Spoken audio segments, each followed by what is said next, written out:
Voilà, et on va passer maintenant à la partie réalisation. Donc, Émilie va vous présenter comment le projet s'est déroulé de façon concrète.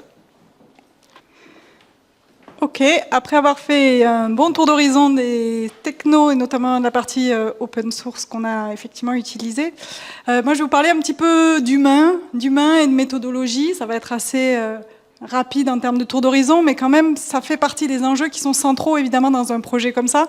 Un projet informatique, c'est en grande partie des équipes qu'il faut faire collaborer avec tout un tas d'experts qui vont intervenir à plein de moments différents.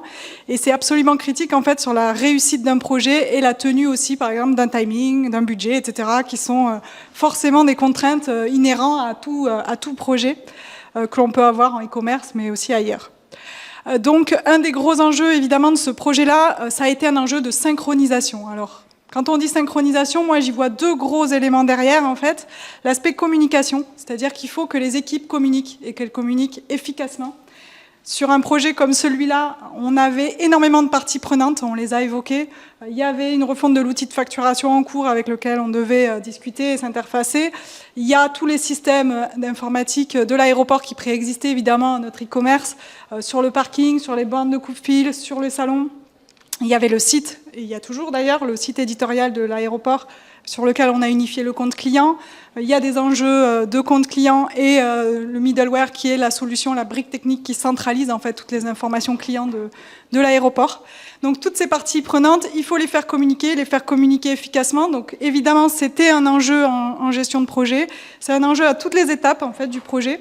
Évidemment, sur les premières étapes de phase de conception, c'est faire discuter de manière directe les différentes personnes techniques de chaque interlocuteur. Donc, on a fait des ateliers là-dessus pour échanger, discuter sur comment on allait s'interfacer avec chacun. Et c'est aussi des enjeux sur la partie test. Une fois qu'on a fait l'ensemble des développements, il faut synchroniser avec chacun des parties prenantes, des prestataires pour tester. Oui, ben moi je viens de passer ma commande sur le site e-commerce, est-ce que tu peux aller en aérogare pour tester si la borne, ça fonctionne bien? Donc voilà, tous ces enjeux-là, il faut le timer, il faut réussir à avoir les bonnes personnes et à travailler en direct avec les gens. Donc ça a vraiment été un enjeu. Sur la partie e-commerce, comme l'évoquait Pierrick, c'est même plus large que ça, puisqu'il y a beaucoup d'enjeux aussi en interne à l'aéroport. Mais rien que là, si je prends le projet e-commerce, au quotidien, nous, on a travaillé avec toutes ces personnes-là en direct. Voilà. Et j'insiste vraiment sur le en direct, ça facilite, ça fluidifie et ça permet qu'on discute de technicien à technicien quand on en est à dire voilà, comment je t'envoie le nom de la personne qui a réservé le parking, dans quel champ, etc., avec quelle variable. Tout ça, c'est des choses qu'on a échangées en direct avec les bons prestataires, évidemment. Ça, c'est l'aspect communication donc, qui est essentiel. J'y reviendrai sur le slide d'après.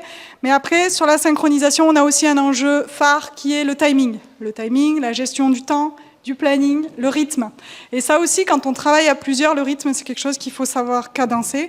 Donc là, on a travaillé avec des notions de jalons. Nous, on avait des objectifs par mois, on savait ce qu'on voulait sortir. On a priorisé notamment les parkings, puisque c'était le site préexistant de l'aéroport. Il fallait au moins qu'on sorte avec les parkings nickel. Donc les parkings, on était à moitié du projet, c'était déjà géré. On avait fait toute la partie, on était sur les tests en septembre pour une sortie en janvier. Donc les parkings, on l'a sécurisé très très tôt, parce qu'on voulait être sûr que ça, ce soit nickel à la sortie.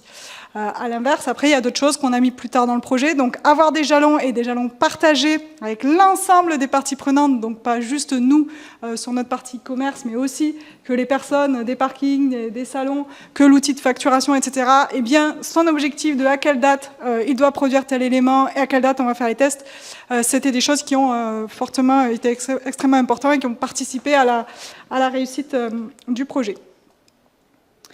Le deuxième point, quand on fait des projets comme ça qui durent sur une dizaine de mois pour la première partie et en fait plus d'une année, quand on est comme ça sur des roadmaps avec plein de choses à réaliser, c'est aussi d'avoir une partie adaptation, flexibilité. Là, on est sur un cahier des charges qui a pu être rédigé même l'année d'avant. Sur un projet, quand on fait du web, il est essentiel en fait de réajuster. Si on travaille sur un cahier des charges qui a été produit il y a 1 an, qu'on ne fait rien évoluer, qu'on sort le dispositif 2 ans après, finalement, on risque d'être obsolète, on risque de passer à côté de plein de choses. Donc au niveau méthodologique, ça veut dire aussi qu'il faut accepter de retravailler un petit peu nos priorités, nos périmètres, etc. au fur et à mesure du projet. Donc là, on a été sur une méthode qui est semi-agile, donc pas du pur Scrum pour ceux qui connaissent, pas sorti du livre, mais inspiré beaucoup de Scrum, avec quand même de la flexibilité, des itérations, des ajustements au fur et à mesure du projet, qui ont permis de construire le meilleur produit. Parce que ce qui est important finalement, c'est ça, c'est de sortir le meilleur produit au temps T de la mise en production du site. Donc pour ça, je vous l'ai dit, on a travaillé sur un versionning, ça je l'ai évoqué tout à l'heure, mais on a aussi fait des arbitrages tout au long du projet. Typiquement, après une phase de conception, il y a des choses qui sont sorties, qu'on n'avait pas identifiées en appel d'offres, mais qui en fait étaient critiques pour le parcours de l'utilisateur. Ça, on les a intégrés. À l'inverse, il y avait d'autres choses qui étaient exprimées dans le cahier des charges initial. On s'est dit, bah, c'est moins critique finalement pour le projet, on ne va pas le faire, ou on va le déprioriser dans des versions ultérieures.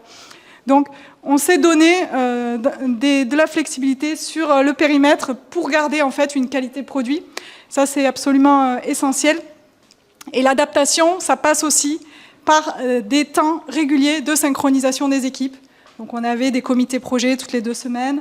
On avait, sur la fin du projet, Pierrick animé des daily meetings. Donc, le matin, on se retrouvait pendant une demi-heure avec toutes les parties prenantes. On avait tout le monde autour de la table, on était 15, parce qu'il fallait avoir tout le monde pour faire les derniers tests, les derniers gestes d'ajustement. Il y en avait côté parking, il y en avait partout.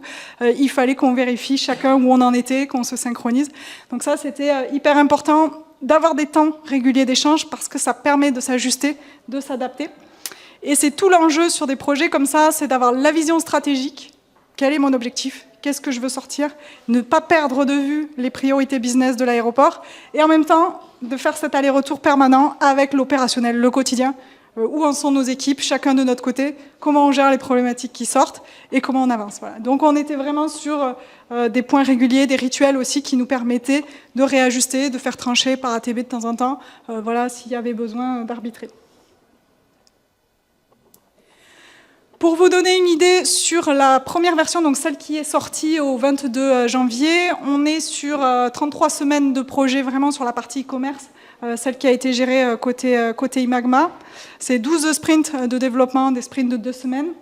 Et c'est en plus de tout ça, 2 mois de conception technique et UX fonctionnel. Donc ça, c'est vraiment des temps qu'on a pris en amont avant de lancer les développements, où on est parti en atelier, on a travaillé, donc, pour ceux qui connaissent tout ce qui est persona, donc nos cibles, c'est quoi nos cibles? Qu'est-ce qu'on veut leur proposer?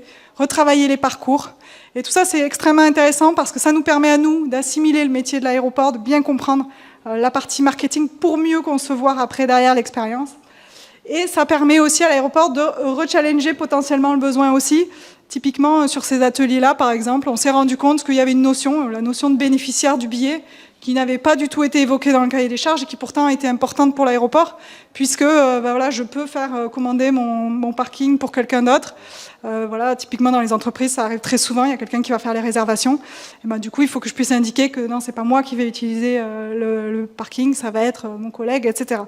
Donc ça, par exemple, c'est des choses qu'on a identifiées dès les ateliers en se rendant compte qu'il y avait des cas d'usage qu'on n'avait pas pensé et donc qui ont permis après de les décliner dans l'interface et de les avoir sur le parcours. Donc voilà, cette phase UX, elle est très très importante pour produire un produit de qualité. Et elle a donc été faite à la fois sur la partie fonctionnelle, donc avec les ateliers que je viens d'évoquer, mais aussi sur la partie technique, puisqu'on a fait donc des ateliers avec chacun des prestataires pour bien comprendre, Loïc évoquait l'aspect comptable, ben voilà, bien comprendre c'est quoi SAP, qu'est-ce que c'est pour eux une facture, comment on doit la leur envoyer, c'est quoi un client de type agence, parce que c'est pas la même chose qu'un particulier, et ensuite comprendre comment on allait synchroniser nos données avec eux. Voilà, ça a donné lieu, mine de rien, à 35 maquettes et wireframes, rien que le petit parcours que je vous ai montré. Pourquoi? Parce qu'en fait, on a non seulement l'ensemble des écrans, mais aussi tous les cas particuliers dans les écrans à penser, l'affichage des erreurs, les cas, je suis une société, donc j'ai des champs supplémentaires dans la réservation des adresses, par exemple, dans la partie adresse du tunnel. Enfin, voilà, il y a tout un tas en fait, de spécificités qu'on a travaillé et qui a permis, après, d'arriver sur des développements assez sereins, puisqu'on avait bien bordé notre périmètre fonctionnel et nos développeurs savaient voilà, l'ensemble des cas du formulaire, par exemple, d'adresse, et pouvaient travailler efficacement. Au niveau de la mise en œuvre également, il y a un point particulier que je voulais vous partager qui est extrêmement intéressant qu'on a fait sur ce projet-là, c'est les tests utilisateurs. Donc en plus d'avoir travaillé nos interfaces, d'avoir fait des prototypes, des maquettes, etc., on les a soumis à des utilisateurs réels. Donc là, l'idée, c'est à distance. On avait sélectionné, par exemple, 4 personnes qui faisaient des réservations par l'agence, par exemple, 4 particuliers, des personnes qui étaient secrétaires et qui faisaient des réservations pour d'autres personnes de leurs entreprises. Donc on avait sélectionné tous nos personas et nos cibles, et puis on les a soumis donc, devant un écran au test du prototype. Et on les filmait en temps réel, on voyait leurs réactions, on voyait quand ils râlaient, ils pouvaient nous débriefer après sur ce qu'ils avaient obtenu. Et donc ça nous a permis de faire des petits ajustements qui peuvent paraître des fois anecdotiques, mais en fait qui sont cruciaux pour avoir un parcours qui fonctionne. Donc là, par exemple, on voit à la fin, on était sur un test d'ergonomie qui était à 96, donc on avait vraiment une expérience utilisateur qui était hyper bien notée avec des utilisateurs qui retrouvaient leurs infos, etc. Mais on a fait des petits ajustements. Par exemple, on a eu des ajustements de wording, où on s'est rendu compte que pour nous, c'était clair ce qu'on écrivait, et en fait, pour l'utilisateur, pas du tout, il ne comprenait pas, ou il réagissait mal, par exemple, sur un wording, parce qu'il disait, mais en fait, là, on me propose du surclassement, mais non, moi, je ne le vis pas comme étant du surclassement, parce que c'est payant, et que finalement, ça me coûte un peu plus cher.